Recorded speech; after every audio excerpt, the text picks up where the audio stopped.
Hi, this is the Cow Guy Close, and I'm Scott Schulte, also known as the Cow Guy. Thank you very much for joining us here today. Happy Monday, too. You know, there's been a sea change of attitudes out there, and I'm afraid they aren't really for the better. Yeah, some are pandemic-based and some are boosted by the pandemic, but either way, I don't think they're very good. One of these ideas is this whole work-from-home movement, right? Now, I've come out strongly against it, and it seems as though I have some pretty good company. JP Morgan Chase CEO Jamie Dimon says that we need to acknowledge what's not working, what doesn't work, right? It's not good for creativity, and it's not good for spontaneity. And it's rough on collaboration, and young employees and apprentices, they also suffer, right? And to me, it's a no-brainer, right? If your boss is in every day, you should be too. And at some point in time, your firm will go through a downturn.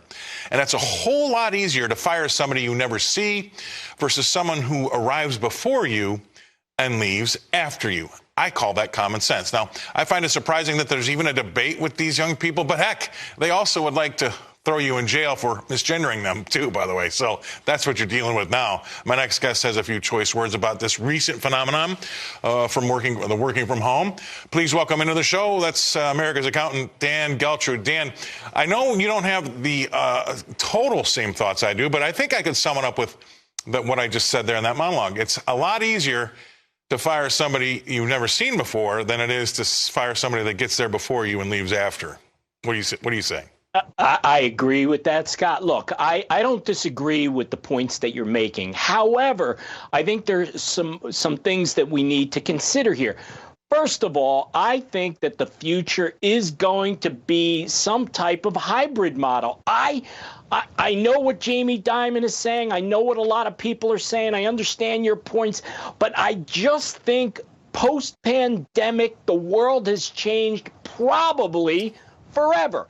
Now, look, my personal preference is to go to the office every day. And I think that's perhaps a little bit old school because, Scott, if I'm home all day long trying to work, you know where I am? I'm in the kitchen eating or I'm watching TV. So too many distractions for me. However, this generation is a little bit different. They seem to be comfortable with isolation. Why? Because when people like you and I growing up were out interacting and playing football and baseball or whatever, these kids were home doing this, right? Playing on a computer. So that's their world. So I think we have to accept to some degree that that's how it's going to be for them. Okay, your point is taken, but my retort would be this. I think that those formative years of the first 2 or 3 years you're in the office, when the guy that's 30 or 40 years old gets to be your mentor and you get to see how he does things, that mentorship goes out the window if you're not there at the office collaborating, right? It does start to hurt spontaneity, and it does start to hurt, in my mind, creativity. And that's what I think is lost. Now, I can't remember if it was either Bill Gates or Steve Jobs, but one of those two tech icons said this while they were asked this question around the year 2000 during the last internet boom we had about what would be the most valuable tool in the year 2025. And whomever was asked the question answered it like this: face-to-face communication. They felt as though that slowly but surely that would be degraded over time. And boy, oh boy, we're 2 years out from that prediction. And I think whomever said it between Gates or Steve Jobs, I think they're right. Yes. Look at it this way, Scott. Although, again, I think there's good points on both sides of this argument. But again, you and I have to kind of look at how this next generation is thinking. Even if people are in close physical proximity to each other, they still don't talk to each other. They're texting or messaging. So that is just the way that they communicate. And I think that there's a significant generation gap in how perhaps people like you and I want to be in the office and want to do things that way.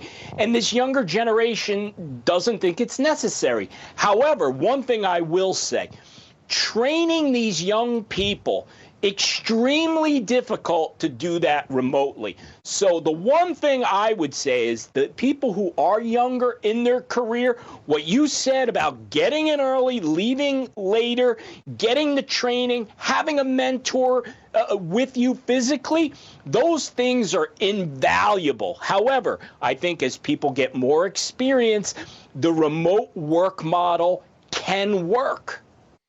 Maybe it's because I hope you're wrong, but I think that, I had a boss when I got sent to London when I was 23 years old for the first time. He gave me extra cash in my pay packet from Chicago so that I could socialize with the people, get to know them after work hours, right?